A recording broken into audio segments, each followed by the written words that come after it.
It wasn't a glitch in the market, it wasn't a temporary supply chain disruption. It wasn't even a policy error by the Federal Reserve, it was the inevitable mathematical conclusion of a debt supercycle. The arithmetic is merciless when a nation's obligations exceed its ability to produce. The difference is paid by the currency holders. This is not a theory, it is a historical constant.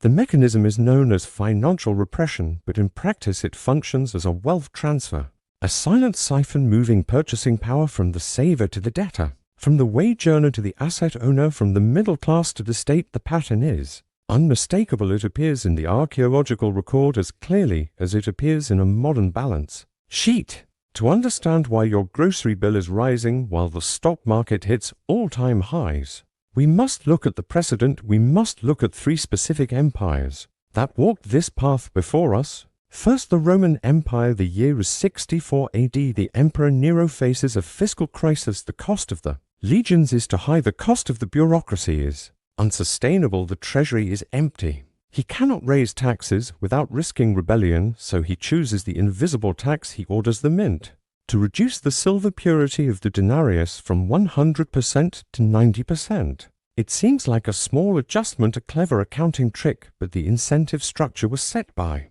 the mid-3rd century under Emperor Gallienus. The silver content had collapsed to less than 5%. The coin was bronze washed in a thin layer of silver that rubbed off in a soldier's hand. The result was catastrophic. Prices for wheat skyrocketed. The legions demanded higher wages. To buy the same bread the middle class paid in debased coin was wiped out. The wealthy who owned land and gold preserved their power. The transfer was complete. Just like Rome, the Spanish Empire faced the same arithmetic in the 16th century. King Philip II presided over the world's dominant superpower. He had access to the mines of Potosi. In the Americas, galleons filled with silver flowed into Seville, yet the crown was drowning in war. Debt. The influx of silver did not create wealth, it created inflation. This was the price revolution. Between 1500 and 1600, prices in Europe multiplied by 6. A Spanish artisan found his wages stagnant,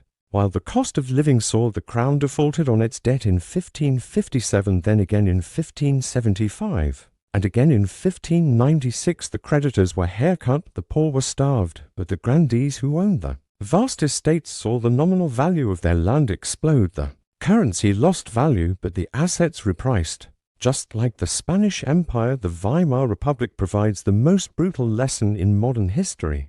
The year is 1923. Germany is crushed by war reparations. The industrial output has collapsed. The government chooses to print marks to pay struggling workers in the raw. The velocity of money accelerates. A coffee costs 5,000 marks at 10 a.m. and 8,000 marks by lunch. The middle class who held war bonds and savings accounts saw a lifetime of labor evaporate in weeks. But look closely at who won. Industrialists like Hugo Stinnes borrowed massive amounts of depreciating marks to buy hard assets, mines, factories, and hotels. He paid back the loans with worthless paper. It was the greatest liquidation of the middle class in European history, and it was entirely legal. Stage 1 is the expansion, where the nation enjoys a period of sound money and rising productivity, building a reservoir of trust in the currency. Stage 2 is overcommitment, where the state promises more than it can afford, whether through welfare, warfare, or bureaucratic sprawl, creating structural deficits that taxation alone cannot cover. Stage 3 is the deficit trap,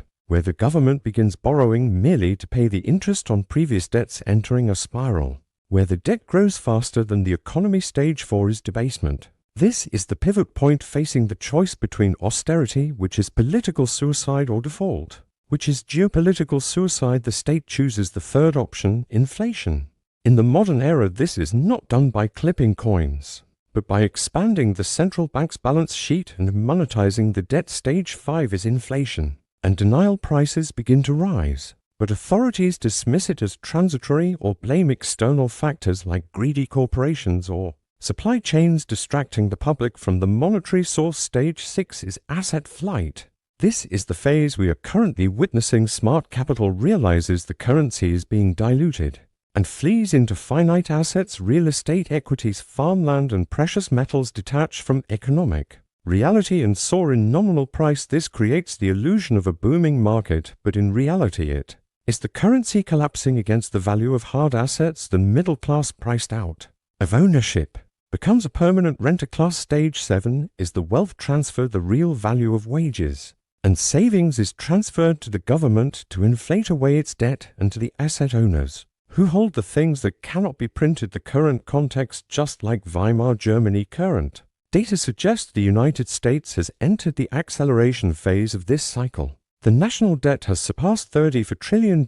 Interest payments on that debt have now exceeded the defense budget. The arithmetic suggests that the government cannot pay this back in dollars of current purchasing power. The incentive is to pay it back in dollars that are worth significantly less. This is not a conspiracy. It is a balance sheet necessity. Under these constraints, the rational move for the sovereign is to run inflation higher than the interest rate, slowly eroding the real value of the debt at the expense of the currency holder. Some economic historians note that the US dollar has a unique advantage as the world reserve currency, allowing the US to export its inflation to the rest of the world. This is the common counter-argument that demand for dollars is infinite, and therefore the US can print without consequence. However, the data indicates this buffer is thinning. Central banks around the world bought a record amount of gold in recent years, signaling a move away from treasury bonds. When the world stops absorbing the debt, the inflation turns inward. The privilege of the reserve currency delays the pain, but it does not cancel the math. History shows this resolves in one of three endgames. The first is controlled decline. This is the financial repression scenario seen after World War II. The government keeps interest rates artificially below the inflation rate for a decade or more. This slowly bleeds the value of savings and reduces the debt to GDP ratio, effectively taxing wealth holders without passing a law. This is the most likely path, resulting in a long, slow grind, where the standard of living gradually erodes. The second end game is chaotic collapse. This occurs if the bond market revolts and refuses to fund the government at suppressed rates. Yields spike. The central bank is forced to print everything to stop a default, and the currency enters a hyperinflationary spiral similar to Venezuela or Zimbabwe. While less likely in the immediate term for a major reserve currency, it remains the tail risk. If confidence evaporates suddenly, the third endgame is a reset and restructure. This happens when the currency is no longer viable. The government introduces a new monetary system, perhaps a digital currency or a revaluation of gold, effectively defaulting on the old obligations by changing the terms of the money itself. We saw this in 1933 when the US revalued gold, and in 1971 when the gold window was closed. The only variable is timing and pain. Subscribe to the channel. Focus on education, build resilience. Pay attention to the data, not the headlines.